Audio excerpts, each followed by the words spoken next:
ராமநாதபுரம் மாவட்டத்தில் 1924ஆம் ஆண்டு பரமக்குடி அருகே உள்ள செல்லூரில் வேதநாயகம் ஞானசுந்தரி இவர்களுக்கு முதலாவது மகனாக பிறந்தவர் இமானுவேல் சேகரனார்.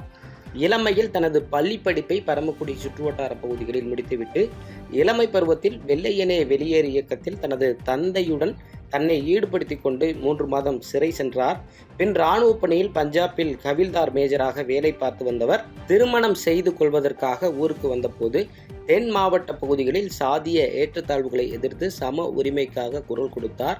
வசதியான குடும்பத்தில் பிறந்த இவர் படிக்க விடுதி கிடைக்காத மாணவர்களை தனது நிலத்தை விற்று உணவு உடை கொடுத்து படிக்க வைத்தது மட்டுமின்றி இஸ்லாமிய பெண் ஒருவரின் நின்ற திருமணத்தை விளைந்த நிலத்தை விற்று திருமணத்தை நடத்தி வைத்திருக்கிறார்.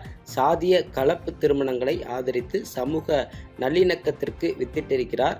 தன்னுடைய செயல்பாட்டை பிடிக்காதவர்கள் தனது உயிரை எப்படியாவது எடுத்து விடுவார்கள் என்று தெரிந்தும் தனது குடும்பத்தினரிடம் புரட்சி பேசியிருக்காங்க பவித்ரா. அதாவது, என்னுடைய ஒவ்வொரு உதிரத்துளியிலும் இருந்து ஒவ்வொரு இமானுவேல் பிறப்பார்கள். அதே போல நான் கோதுமை விதை போன்று மண்ணில் புதைந்தால் கொத்தாக மீண்டும் வளர்ந்து வருவேன் என பேசியிருக்கிறார். இந்த நிலையில் செப்டம்பர் 11ஆம் தேதி இவரது நினைவு நாள் மற்றும் குரு பூஜை விழாவில் சாதி மத சமயங்களை கடந்து மக்களும் மற்றொரு புறம் அரசியல் கட்சி சமுதாய கட்சி தலைவர்கள் பலரும் மலர் மாலைகள் அணிவித்து புகழஞ்சலி செலுத்த இருக்காங்க பவித்ரா. இந்த நிலையில தான் கிட்டத்தட்ட பாதுகாப்பு பணிக்காக 8000 போலீசார் ஈடுபட்டிருக்காங்க பவித்ரா.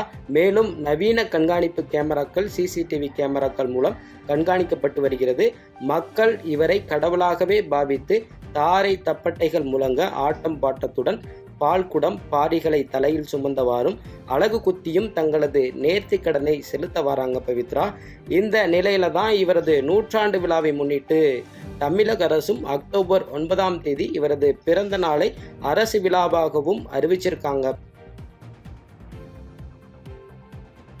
பாதகம் செய்பவரை கண்டால் நாம் பயங்கொள்ளலாகாது பாப்பா, மோதி மிதித்து விடு பாப்பா, அவர் முகத்தில் உமிழ்ந்து விடு பாப்பா. அண்மை செய்திகளை உடனுக்குடன் தெரிந்து கொள்ள இணைந்திருங்கள் இயம்நாடு தொலைக்காட்சியுடன்.